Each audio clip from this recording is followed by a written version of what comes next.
All right, welcome back to LCP Digital Learning. Today we're going to talk about using pages to make books, but also to help kids in their writing process. So let's go ahead and get started. So as you'll notice, I'm in Pages.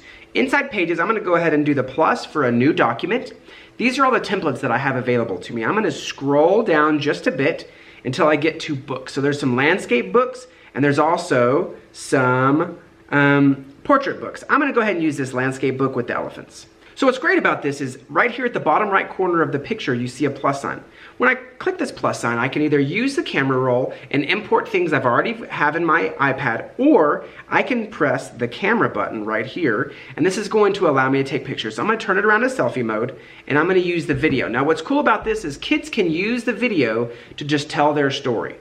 So this weekend, I went to the fair. Me and my parents were there, blah, blah, blah, blah, blah. Okay, so now the video is done. I'm going to use the video, and immediately that video is there. Okay, so maybe this kid is going to write about the fair by Aaron Rodgers.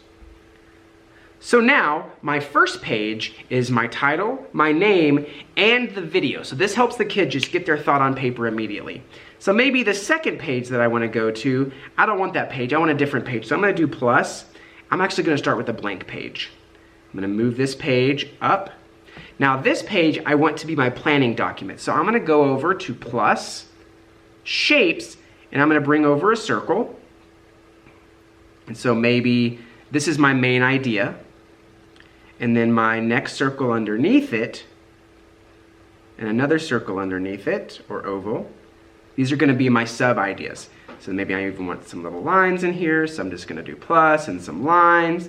And so real quickly, I'm able to now kind of have a mental map of what I'm going to type. I'm going to double click on this shape, and immediately I can write. So I'm going to call this one, went to the fair. And then on this one, I'm going to say ate food. And on this one, I'm going to say road rides. Okay, so now I have a quick mental map of what I'm going to write.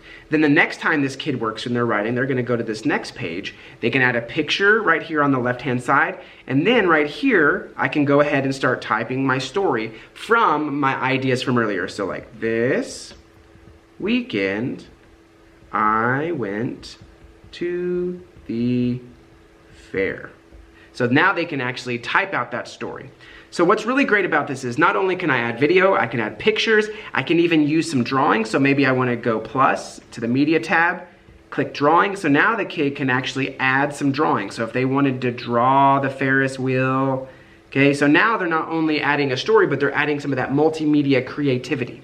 Now, if you want this book from your kid, there's two ways to get that. When I go to the three dots, I can either share, and I can have them just airdrop this to my iPad. Or what's even cooler is if I go back to those three dots, when I export this, I can export this right here as an EPUB. What's great about that is I have an actual published book on my iPad. It's going to treat it like a book that you can turn the pages, but it also keeps the multimedia within the book. So if I do the EPUB, that's going to go into my iBooks on my iPad. So two great ways to share it, lots of depth that you can add to some projects that you're working in your classroom. Hope that was helpful. If you found this video helpful, make sure and hit that like button. To make sure you get more videos like this, be sure to click right here to subscribe and to click the bell to make sure you get notifications. If you'd like to submit a topic or concept for future videos, there's a link in the description down below. And if you're looking for more digital learning tips and tricks, make sure to follow us on Twitter.